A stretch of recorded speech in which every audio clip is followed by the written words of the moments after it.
On this episode of Southall Computing, we're going to be reviewing the Comtrend GCA-6000KIT, and that's coming up next.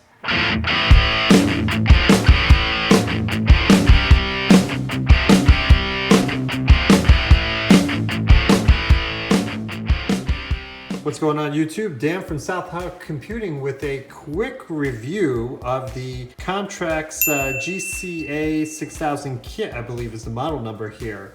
And basically what this guy is, it's a Coax to Ethernet adapter. In this install here, this individual does not have cable TV anymore, but the coax that runs within the house here is still readily available. So with this kit here, you have a couple options. So at this angle here, you could see the coax line here that's going to the bedroom, which is upstairs, that doesn't have a really good solid Wi-Fi connection. This is probably a viable option for those people who have this similar issue. Now, if there was a TV connected locally, you would plug it into that port there and still resume your usual television watching. However, you can plug it in through a splitter and still share the same line with the TV throughout the house. So basically, if you set it up this way here, you're not going to have any interference from any other lines. This is going to be a direct line to the upstairs room, and you don't have to worry about signal degradation.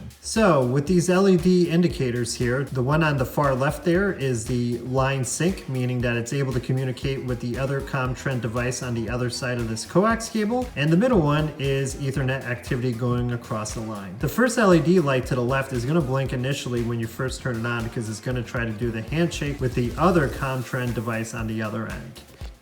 And on the other side of this coax cable, we have it going to the Comtrend receiver. And same deal here, where you have the synchronization LED on the far left and Ethernet activity, which plugs into yellow Ethernet, which I have plugged into a repurposed Linksys router, which is serving as a wireless access point. The nice thing is, this is positioned on the opposite end of the house, providing coverage for one side, and while the other router, the primary router for this facility, is on the other side of the house. So this particular install was done about 3 months ago. The user has had 0 issues with it, and this includes at least 3 power outages that the user experienced, and all these devices came out perfectly, regardless of how disruptive the power flow was coming in. So basically, if you're looking for a nice, easy solution to get Ethernet on the other side of the house without having to spend a ton of time running Ethernet cable throughout the attic or your basement levels, this is a quick and easy way to accomplish this. However, the price tag is a little bit on the steep side, but the question is, how much is your time worth at this point? If you want to get this done to 5 to 15 minutes, then great, this is the option for you. You just got to drop a little money on there. If you want to run cables throughout the house, then that could take anywhere from 30 minutes to a couple hours to get it done. Obviously, this is entirely up to you. But as far as this device, it's been pretty much rock solid since day one. As always, if you like what you see here, please leave a comment below. Mash that good old thumbs up button, subscribe to our forums, it would be greatly appreciated. As always, this is Dan from Southall Computing, and until the next time.